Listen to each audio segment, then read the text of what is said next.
20,000 men. Gone. In a single night.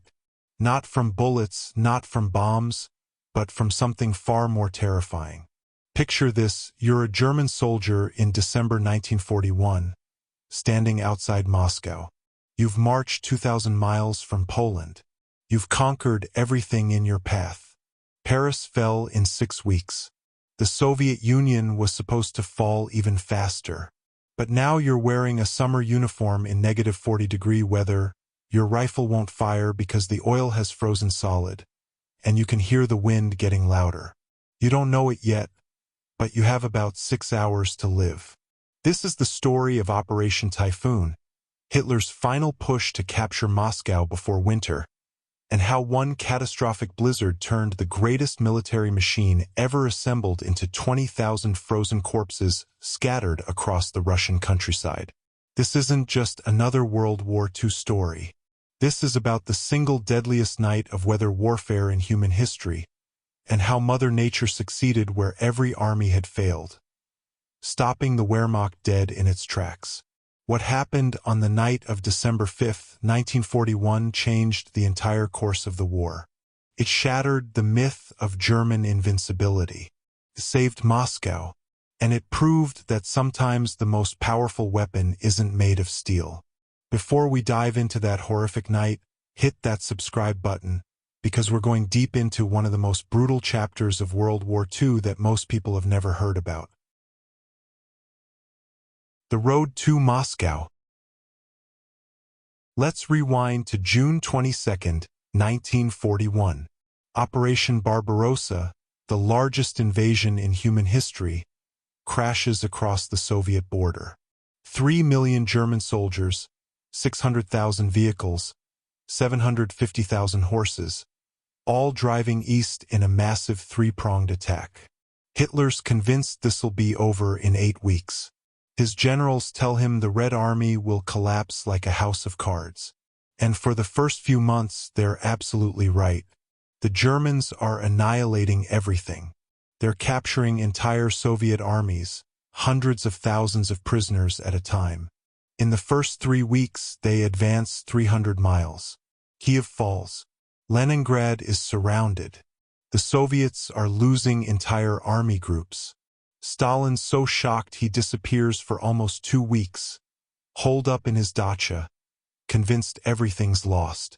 The German soldiers are writing letters home saying they'll be back by Christmas.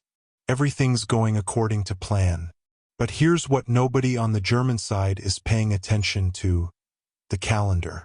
It's July, then August, then September. They're supposed to be in Moscow already. Instead, they're still fighting hundreds of miles away. The Soviets aren't fighting like the French or the Poles. They're not surrendering when they're surrounded.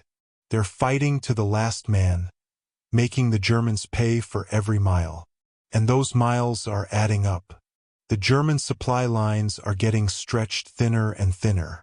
Trucks are breaking down on the primitive Russian roads. The railways are a different gauge than European trains, so everything has to be transferred manually. By September, the German high command realizes they've got a problem. They're not going to take Moscow before winter. But Hitler won't hear it. He's obsessed. Moscow isn't just the capital, it's the psychological heart of the Soviet Union. It's also the center of the entire Soviet rail network. Take Moscow, he believes, and the whole Soviet system collapses. So on September 30th, 1941, he launches Operation Typhoon. This is it. The final push. 3 entire army groups, over 1 million men, aimed like a spear straight at Moscow. And at first, it works beautifully. The Germans encircle 2 more massive Soviet armies at Vyazma and Bryansk, capturing another 650,000 Soviet soldiers. It's one of the greatest tactical victories in military history. By mid-October, German reconnaissance units are close enough to Moscow to see the spires of the Kremlin through their binoculars. Stalin orders the government to evacuate to Kuibyshev. Panic spreads through Moscow. There's looting in the streets. People are burning documents. It looks like the city's going to fall. But then the weather changes. In early November, it starts to rain. And we're not talking about a drizzle.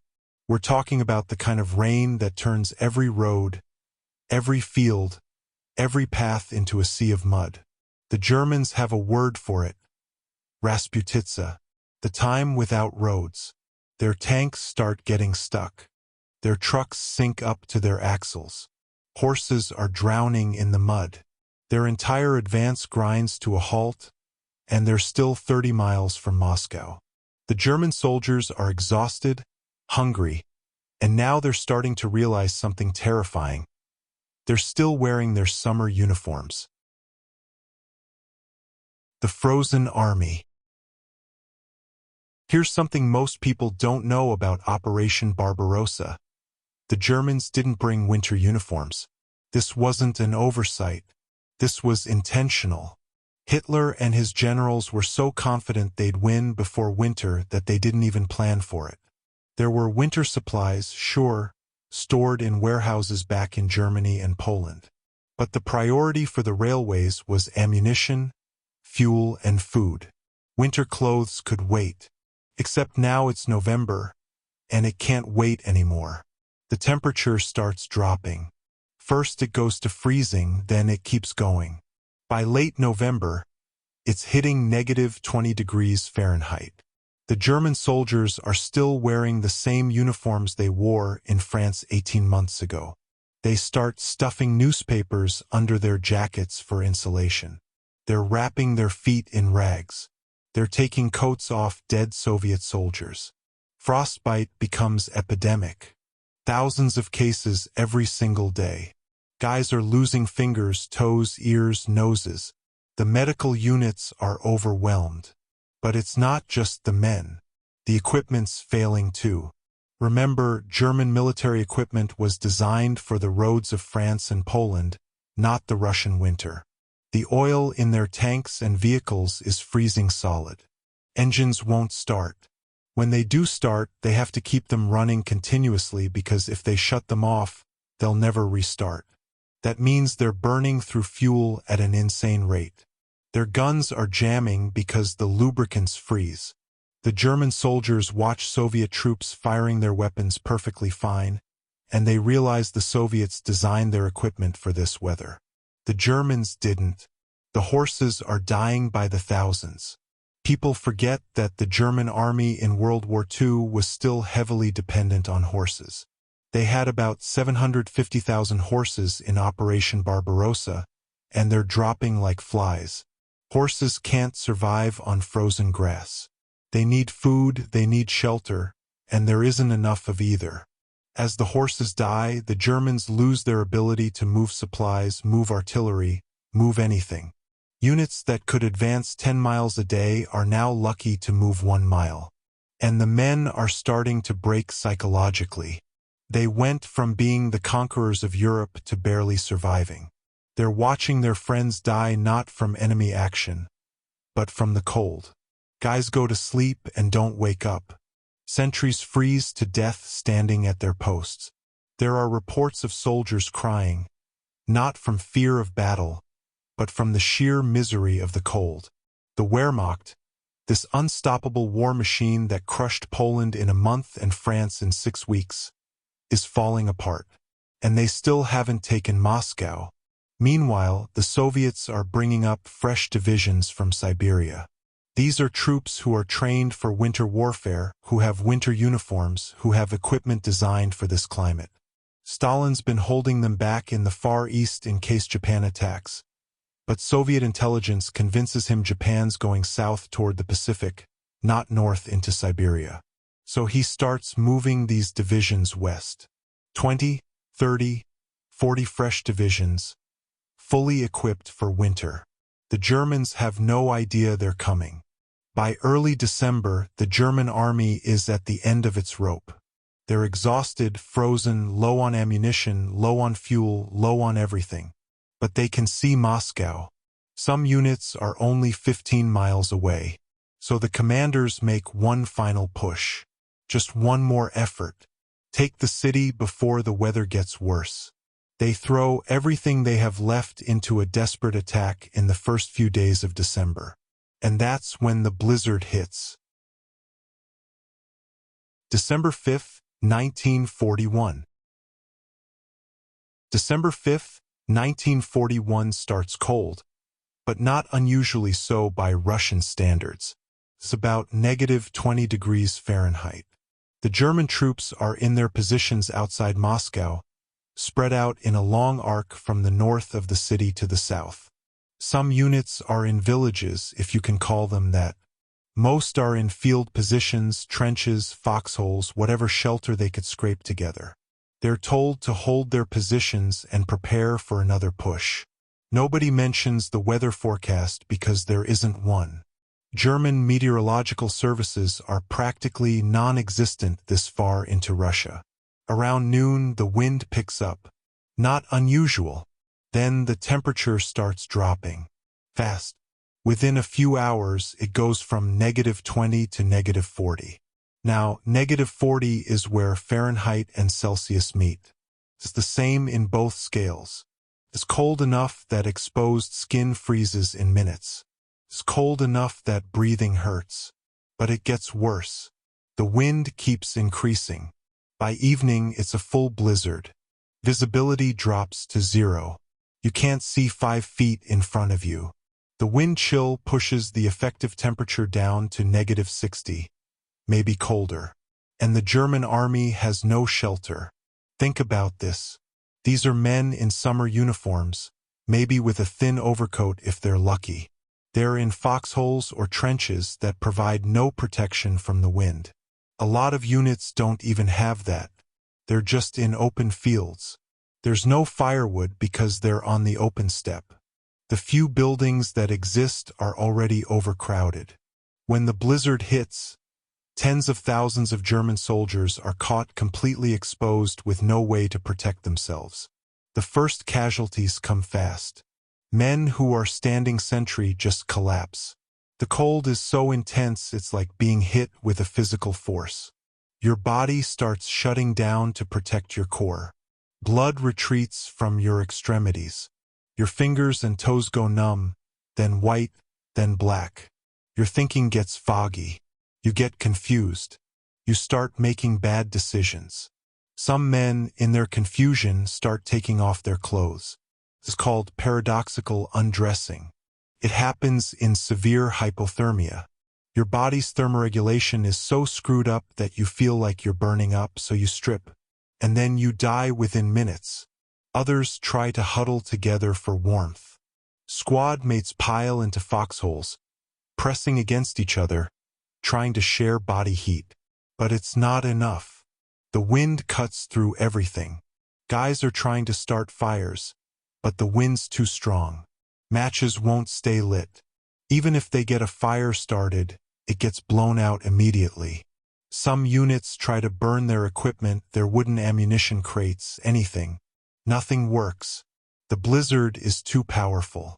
And it goes on for hours. All through the night of December 5th into December 6th. This killing storm just doesn't stop. Communication breaks down completely. Radio batteries freeze and stop working. Phone lines are down. Runners can't move in the blizzard. Units are completely isolated, cut off from any orders or any help. Commanders have no idea what's happening to their men. Some officers try to move between positions to check on their troops and they disappear into the storm, never seen again. The German army, this highly organized military machine, just fragments into thousands of isolated pockets of freezing men, each one fighting their own private battle against the cold. The morning after. When the sun comes up on December 6th, the blizzard finally starts to ease. The wind dies down, the snow stops falling, and the German commanders start trying to figure out what happened to their army. What they find is catastrophic.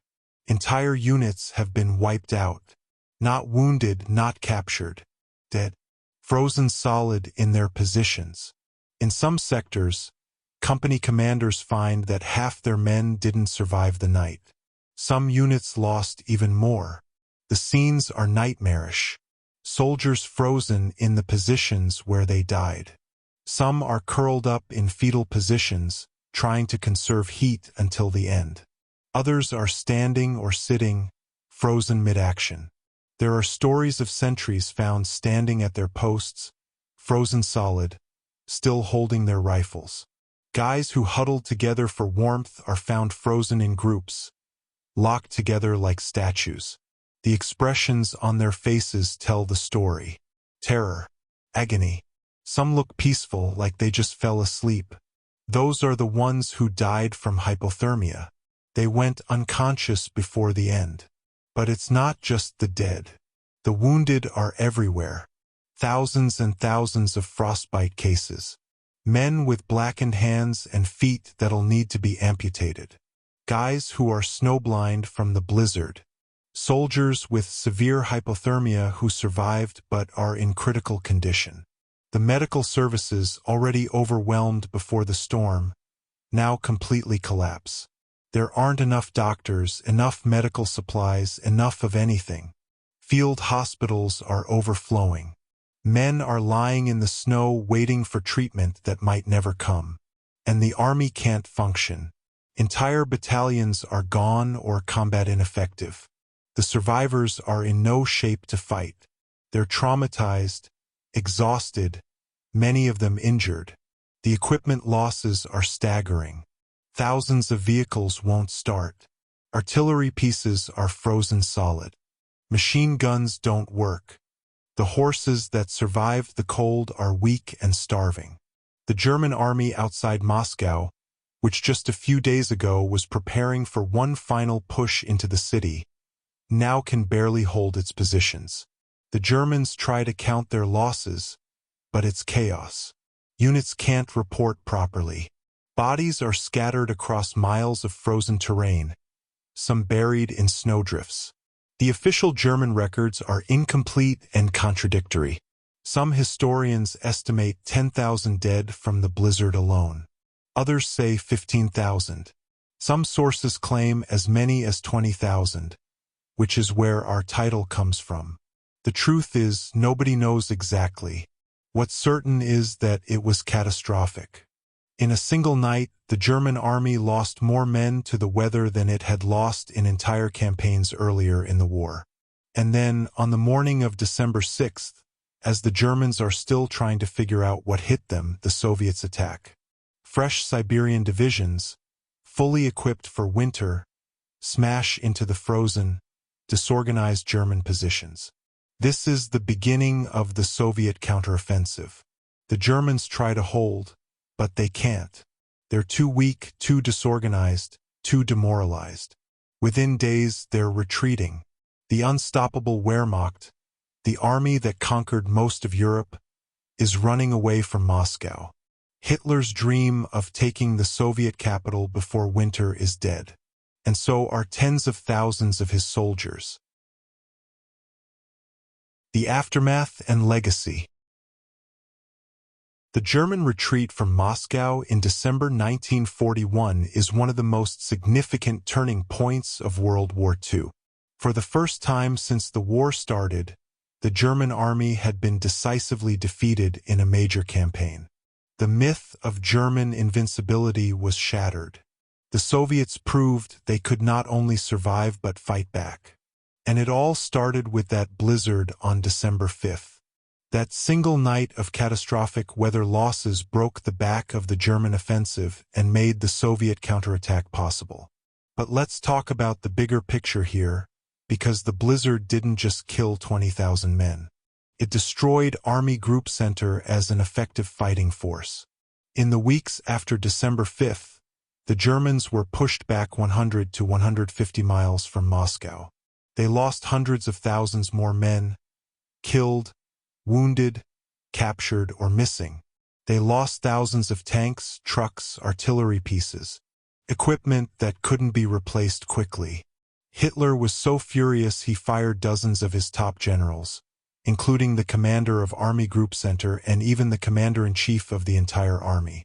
He took personal control of military operations, which would prove disastrous in the years to come. For the soldiers who survived, The winter of 1941 to 42 was a trauma they'd carry forever. German veterans of the Eastern Front would later say that winter was worse than any battle they fought. The cold, the hunger, the constant fear of freezing to death, the sight of their friends dying not heroically in combat but miserably in the snow. It broke something in the German army psychologically. They'd gone into Russia thinking they were supermen destined to rule the world. They came out of that winter knowing they were just as mortal as anyone else. The Soviets, on the other hand, gained enormous confidence. They proved they could beat the Germans. Stalin, who'd been on the verge of despair in October, was now energized. The Soviet people, who'd seen their army routed for 6 months, now had hope. Moscow was saved. The German advance was stopped. And while the war would go on for 3.5 more brutal years, the Eastern Front would never again see the Germans get that close to winning. Stalingrad, Kursk, all the great Soviet victories that followed, they were possible because Moscow held in December 1941. Now, there's a debate among historians about how much credit the weather deserves versus Soviet military action. Some argue the Germans were already overextended and the Soviets were already planning their counteroffensive. The blizzard, they say, just accelerated the inevitable. Others argue that without that catastrophic weather event, the Germans might have had enough strength for one more push, and who knows what would have happened. The truth is probably somewhere in between. The weather didn't win the battle by itself, but it was absolutely a decisive factor. What's undeniable is that December 5, 1941 represents one of the most lethal episodes of weather warfare in human history. 20,000 men dying in a single night from exposure. Not over weeks or months, but in one catastrophic event. It's a reminder that for all our technology, for all our military might, nature is still the most powerful force on the planet. Those German soldiers had some of the best training in the world, some of the best equipment of their era. And none of it mattered when the temperature hit -40 and the wind started howling. There's a bitter irony to the whole thing. Hitler had studied Napoleon's invasion of Russia in 1812, which also ended in disaster partly due to winter. He was convinced he wouldn't make the same mistakes. He'd move faster, be more ruthless, finish before winter came. But he did make the same mistakes, just in different ways. Napoleon at least had winter uniforms. The Wehrmacht didn't even have that. Both invasions ended with tens of thousands of frozen corpses scattered across the Russian landscape. Both invasions broke the armies that undertook them. And both times, Russian winter proved to be the ally the Soviets needed. Today, if you go to the areas outside Moscow where this happened, there are memorials. Some mark specific battles. Others remember the Soviet defenders who held the line. But there's no memorial for those 20,000 German soldiers who froze to death in the blizzard. Their bodies were buried in mass graves or just left where they fell. Many were never identified. They're just statistics now, numbers in history books. But each one was a real person who died one of the most miserable deaths imaginable, far from home, in a war that would ultimately destroy the country they fought for. The story of the December 5th blizzard is a story about hubris, about underestimating your enemy and overestimating yourself, about the danger of ideology blinding you to practical reality. Hitler believed so strongly in German racial superiority and in his own genius that he couldn't conceive of failure. So he sent his army into Russia in summer uniforms, convinced they'd win before it mattered. And when nature proved him wrong, 20,000 men paid the price in a single night. It's one of the most cautionary tales in military history, and it's one that deserves to be remembered.